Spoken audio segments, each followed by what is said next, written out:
Dobar dan svima i dobrodošli u još jedno izdanje projekta Uhvati me za riječ u organizaciji Debatnog kluba Ekonomskog fakulteta u Zagrebu. Vrijeme kako prolazi tako mijenja apsolutno sve oko nas. Ljudi odrastaju, tehnologija napreduje, a poduzetništvo se tako reći promijenilo skroz iz korijena. Ona je poduzetnica, poslovna trenerica i inženjerka. S ponosom vam danas predstavljamo Teju Zavadski.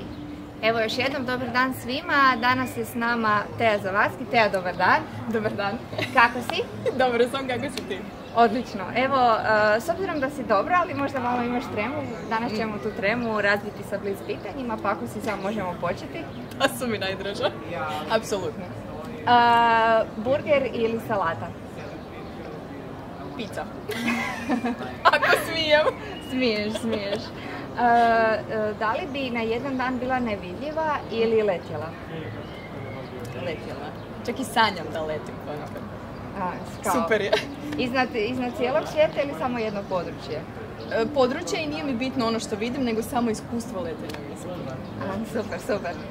Instagram ili YouTube? Instagram. I pitanje za kraj, bi li radila posao koji voliš ili posao koji je bolje plaćen? Posao koji volim. Uvijek. Uopće ne moram razmišljati. Pa evo Teja, drago nam je što si danas s nama. Možeš nam se ukratko predstaviti za one koji te eventualno ne znaju, makar mislim da je tih vrlo malo. Iznenadila mi se. Ali stvarno? Da. Bar je to moj dojam, znaš ono, da.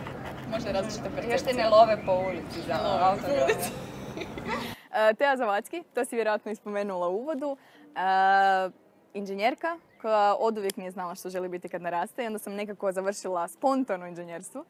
A kroz traženje u procesu od 5 godina sam počela raditi kao poslovni trener i konzultant za većinom firme u regiji. I s druge strane, kroz brand Radim po svom, pomažem malim poduzetnicima i freelancerima izgraditi profitabilan posao po njihovoj mjeri. I to me jako veseli. S obzirom da si sad spomenula da stvarno pomožeš, ti si zapravo dobri duh poduzetništva, ja bih tako rekla. A kako je tvoje poslovanje teklo u vrijeme korone? Sad se polako situacija smiruje i koliko toliko poduzetnici ponovo kreću u svoje kvazi normalno poslovanje, a kako je bilo kad je bilo žeža? Zanimljivo. Ono što je nekako bila super olakotna situacija, ja nekako vjerujem da se stvari tako i poslože, je što sam se ja godinu dana ranije, možda malo manje, preselila u Madrid i onda sam bila tad prisiljena digitalizirati svoj poslovni model. I tad sam imala onu krizu šta sad, jer su mi sve usluge bile offline, odnosno uživo. I onda kad je krenula cijela pandemija i cijela situacija, ja sam već imala online usluge za ponudit, a nekako je ispalo, barem s moje strane, da je jako puno poduzetnika, odnosno ljudi koji rade za druge i tako, odlučilo iskoristiti ovaj period potreban kick in the butt da pokrenu, realiziraju tu ideju kojim godinama ne da mira. Tako da je ispalo da je jako puno posla bilo u prošloj godini i ljudi s kojima ja radim su poduzetnički mindset. Stvaraju, traže načine, inoviraju, tako da. To je zapravo bilo vađenje onih ideja iz donje ladice, ja bih rekla. Da. To su te. To se čuvalo za budem. Točno to. Za koje nikad nije idealan trenutak, a zapravo te s razlogom ne puštaju na miru. Ja volim vjerovati to. Pa to je zapravo pozitivno, da kad te tak ne puštaju, onda zapravo još uvijek ih želiš. A reci nam da zašto si se preselila? Poslovno. To jest, iz ljubavi poslovno. Muž je dobio posao tamo nakon svadbe, tako da sam ja dovršavala još neki projekt, EU projekt određeni skoro 12 mjeseci i onda sam mu se pridružila tamo. Teja, danas ste već uspješna poduzetnica, ali kako su izgledali vaši početci? Iako sam poprilično ziheraški inženjerski ušla u cijelu poduzetničku priču sa ušteđevinom i sa planom i određenom zajednicom, već je brand postojao neko vrijeme, zapravo prva godina bila sve samo neidilična. Dakle, prva godina, sjećam se više od nekoliko trenutaka prije spavanja kad nisam mogla zaspati jer sam razmišljala o tome hoće li prihodi taj mjesec biti dovoljni za pokrit one fiksne troškove. Onda bi probudila ako Dinka, tad dečka, sad muža, pored sebe kao ti znaš da pojma nemam šta radim. Još jedna super anegdota iz te prve godine, druga radionica koju sam lancirala službeno pod svojim brandom, na koju se niko nije prijavio. I onda sam mi morala otkazati. Taj trenutak neuspjeha, odnosno osjećaj neuspjeha je baš bio nešto što, čega se sjećam i danas. pojma nisam imala kome se obraćam online. Neke Instagram postove sam znala kreirati satima. Uspoređivala sam se s drugima. Činilo mi se da samo ja stojim u mjestu, a svi drugi napredu. Tako da zapravo sve u svemu je ovo bila jedna super klasična, uobičajena poduzetnička godina. Mislim da svaki poduzetnik je na ovaj ili onaj način prošao kroz sve te faze i tak, sastavni su dio putovanja. Postoje li poslovi koje si radila prije svog, pa da ti se nisu svidjele i onda si zato krenula u nešto svoje ili? Zapravo su mi poslovi bili super i ljudi su mi bili super i stvarno sam kroz tih 5 godina naučila svašta. Samo sam na svakom poslu i na svakom projektu osjećala neki nemir. To je najbolje riječ kojom ja to mogu opisati, taj osjećaj kao da bi trebao biti negdje drugdje i raditi nešto drugačije. I prateći taj osjećaj sam tijekom jednog scrollanja beskonačnim internetom i gledanja sati i sati inspirativnih videa naišla na poduzetnicu koja je uspjela obuhvatiti više različitih interesa i strasti, u čemu sam se uvijek prepoznavala, s obzirom da me zanimalo više toga, i izgraditi vlastiti poslovni model, uklopiti ih u vlastiti poslovni model. I tad mi je prvi put palo na pamet, ja bi možda nešto ovako.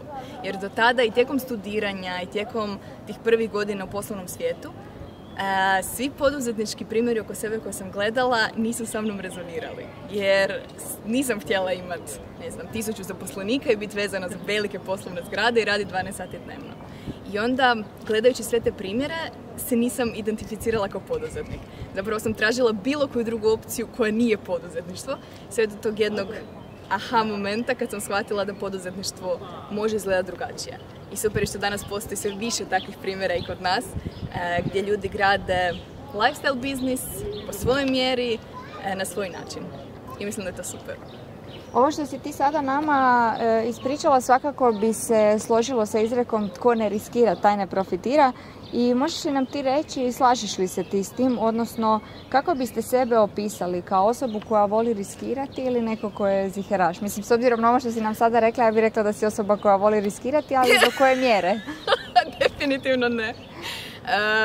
Rekla bih da sam ziheraš treber. Uopće nikad se nisam prepoznavala u nekome ko riskira i voli promjene, tako da mi je jasno da ovaj moj poduzetnički put zapravo neobičan i to je čudna karakteristika za poduzetnika, ali je moguće biti poduzetnik iako si sklonijom, sigurnijim pristupom. Vaše poduzeće Tea Time govori o mnogim potencijalnim šansama za otvaranje biznisa po svačoj mjeri.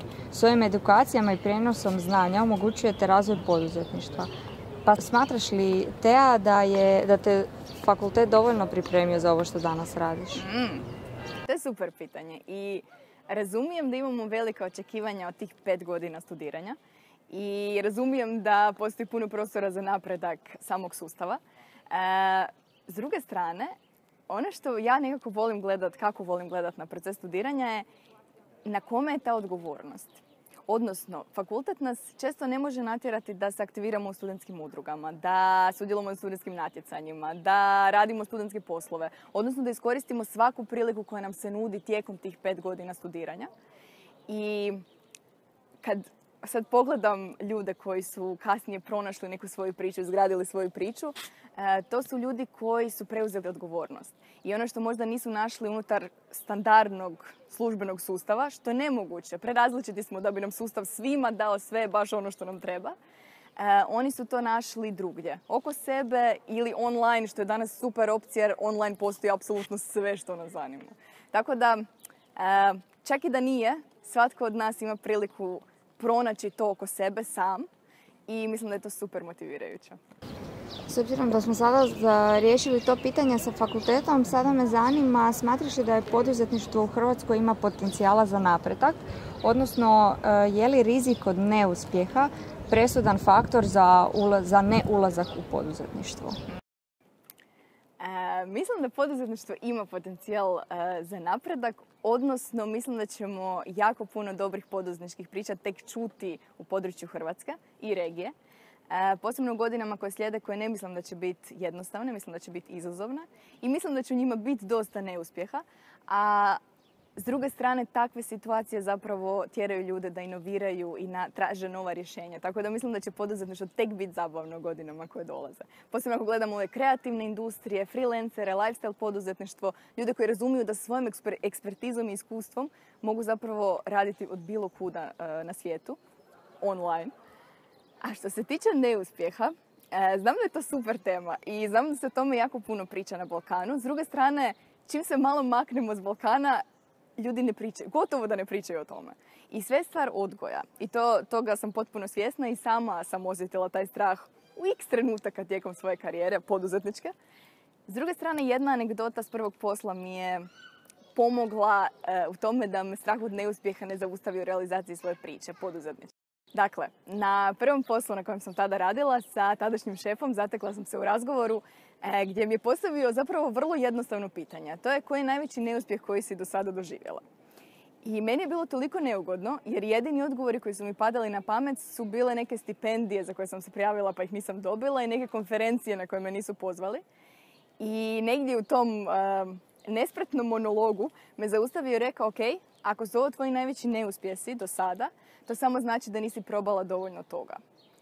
I ta rečenica je nešto što sam jako dobro zapamtila, čega se sjetim i danas, svaki put zapravo kad doživim neuspjeh. Što nikad nije zabavan osjećaj, nikad nije ugodno i nikad nije nešto što želimo.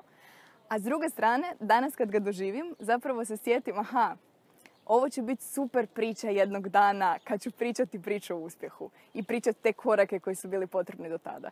I ono što meni pomaže kad razmišljam o neuspjehu je primjer filma.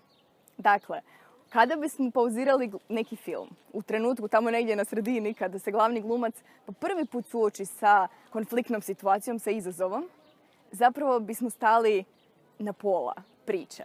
I ne bismo znali, mogli bismo to nazvati neuspjehom, ali ne bismo znali kamo će ga taj neuspjeh onda dovesti. I što će naučiti kroz njega da bi na kraju mogao ostvariti svoj cilj, odnosno koji god žanr filma je gledamo. Tako da tako nekako gledamo neuspjehe danas. Mislim da su sastavni dio priče o uspjehu. Ako se sad možeš sjetiti nekog svog najvećeg neuspjeha i reći nam kako si ga zapravo riješila i kako si to prebrodila, da li je to izazvalo ajmo reći neku potištenost u tebi ili si jednostavno rekla ok, desilo se što se desilo, idemo dalje? Zapravo je super pitanje i dalje mi je jednako teško odgovoriti na njega i mislim da je stvar percepcije. I ono što je super recimo primjer, to može poslužiti kao primjer, je zadnjih godinu, dvije moje karijere, odnosno života i privatnog i poslovnog. Dakle, nakon što smo se Dinko i ja vjenčali, Dinko je nekoliko tjedana nakon toga išao na godinu dana u Madrid, poslovno. I godinu dana smo trebali biti razdvojeni, odnosno imati vezu, brak na daljinu. I tad su mi ljudi rekli, a joj, baš mi je žao, veza na daljinu, brak na daljinu je težak. Meni je zvučalo zapravo super uzbudljivo jer ko zna šta će se dogoditi i čemu se ja sve mogu posvetiti u tih godinu dana. Kad sam se ja selila u Madrid, sam čula, a joj, baš mi je žao, život daleko od obitelji, počinjanje nečeg novog iz početka je baš teško. Ja sam se tad veselila svemu što me čeka u Madridu. Onda kad smo se zbog trenutne aktualne situacije, odnosno globalne pandemije, morali vratiti iz Madrida u Zagreb, ponovno sam čula, još baš mi je žao, baš je teško, tek ste se uhodali, bilo vam je lijepo u Madridu, baš mi je žao što se morate opet vratiti. Ja sam i tad razmišljala, nigdje u ovim okolnostima ne bi bila radije nego blizu svojih. Tako da i na neuspjeh znam da bi bilo super da mogu ispričati neki primjer i mogu ispričati hrpu primjera gdje neki projekt nije uspio, neki digitalni proizvod nije bio tražen i tako dalje i tako dalje.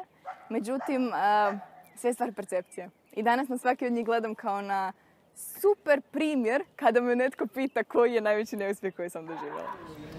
Vaša Radim po svom akademija je sada trenutno vrlo popularna i poduzetnici je vole, pa možeš nam reći čemu se to zapravo radi? Dakle, radi se o video online programu za većinu male poduzetnike i freelancere. To su najčešće fotografi, developeri, dizajneri, organizatori vjenčanja, raznorazni psihoterapeuti, konsultanti, coachevi i tako dalje. Dakle, ljudi koji su stručnjaci u svom području i ono što im nedostaje su vještine marketinga i prodaje da bi njihova usluga i proizvod došla do ljudi kojima je najpotrebnija zapravo.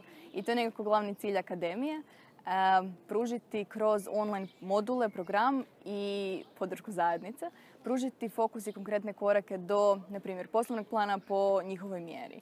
do sadržaja koji stvaraju poslovne rezultate, do prodaje sa sigurnošću i samopouzdanjem. Tako da to je neki zapravo glavni cilj programa. Nekako smo se dotakli onog pitanja kada su poduzetnici izvlačili svoje ideje iz ladice. Sada smo došli na jedan dio gdje pričamo da u toku pandemije trebao jedan push svim poduzetnicima koji su već imali ideju, ali jednostavno nisu znali kuda s njom. Znači, u globalu možemo reći da su svi oni u jednom trenu izlazili iz svoje komfort zone. Pa možeš li nam ti reći što misliš o toj komfort zoni i kako je najlakše izaći iz nje? I misliš li da je uopće dobro i u kojoj mjeri izaći iz nje? To je tema koju jako volim pričati i općenito zato što sam se sama previše puta katapultirala iz komfort zone, onda se našla u situaciji u kojoj sam zapravo u stanju panike, a ne učenja, što je poanta. Tako da ono što sam naučila i teorija o kojoj sam ušla u pozadini je da postoje 3 zone, ne samo komfort zona i zona izvan nje. Postoji komfort zona koja nam je super i ugodno je i trebamo biti u njoj i puniti baterije. S druge strane, u njoj ne napredujemo.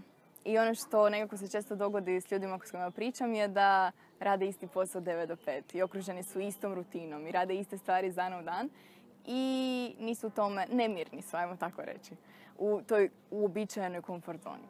I ono što ja ne preporučujem i smatram da nije nužno je od danas do sutra dati otkaz i početi raditi nešto svoje bez da imaš neke temelje, odnosno neki plan i neki start.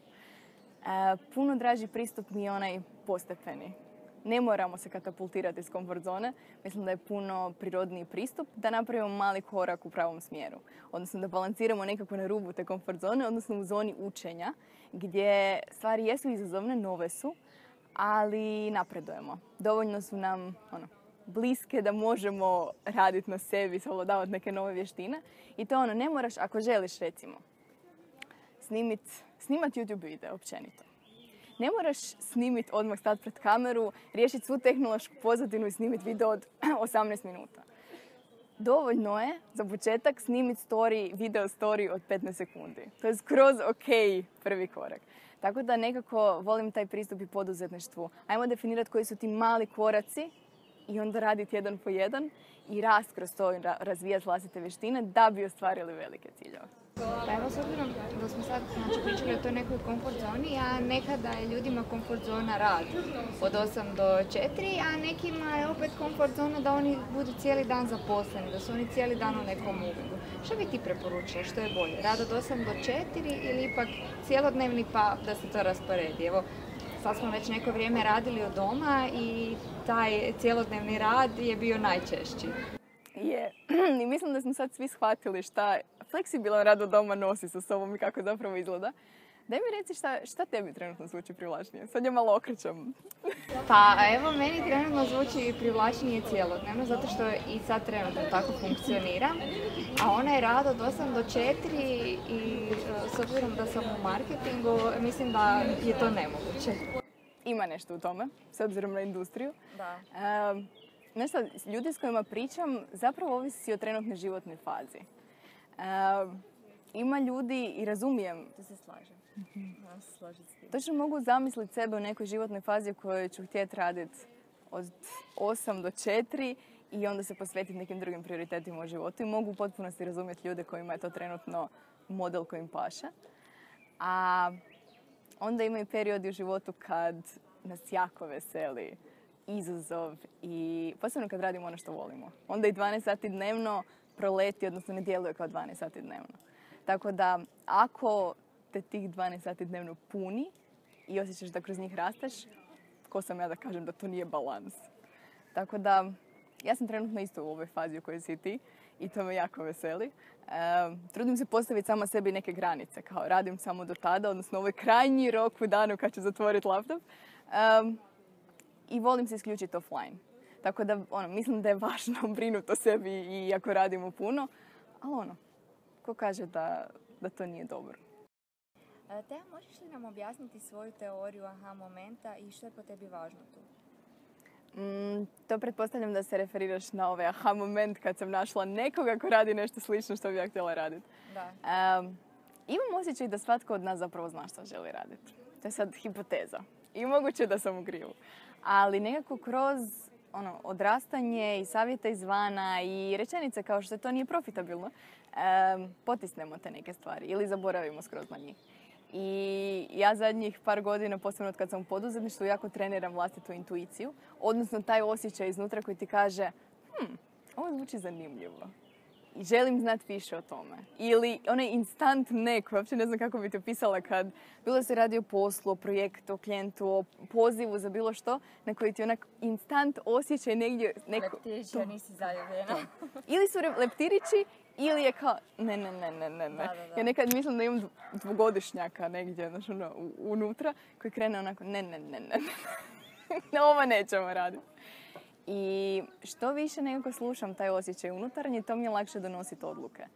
I često volim se dati primjer da dugo su mene nekako zvali neodlučnom. Odnosno taj pridjev vezali za mene. Ja sam jedna od onih ljudi koji nije mogla odlučiti šta će za ručak ili koje traperice između dva para će kupiti. Međutim, kad sam ušla u poduzetništvo, ja nemam pojma ko je ta osoba bila, jer sad sve poslovne odluke donosim unutar 24 sata. I kad ste vi zvali za intervju, je moj odgovor bio da. Ako se uskladimo vremenski, da. I što više slušam taj osjećaj, to nekako lakše donosim odluke. Mislim da to može pomoći svima koji sad moraju izabrati posao u neko dogledno vrijeme. Taj osjećaj je u pravilu u pravu. Evo, gostovala si nedavno, odnosno prošli tjedan kod nas na fakultetu, na jednom online predavanju, pa kako je ti bilo? Super mi je bilo. Ja inače jako volim družiti se s ekonomistima. Super mi je teme, volim pričati o biznisu, ništa mi nije draže od marketinga. Čak sam neko vrijeme radila u financijama, analiza financijskih izvještaja i tako.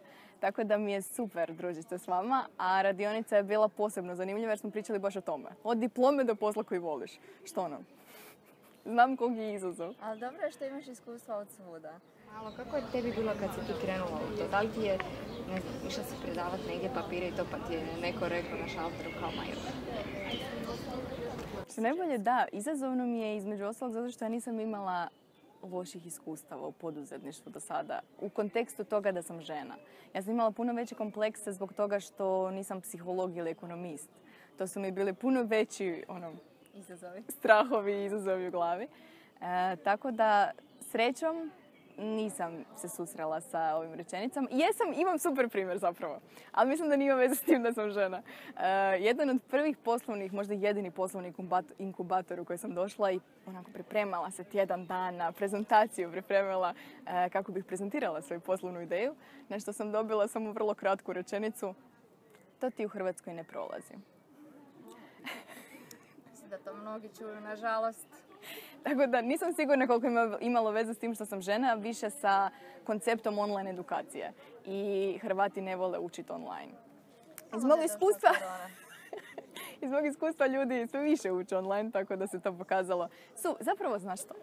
Svaki taj, i kad pričamo o ženama, izazovima općenito, i svaki taj ne koji čujemo po putu, a čućemo ga, koji god puta odaberemo, je super izvor inata.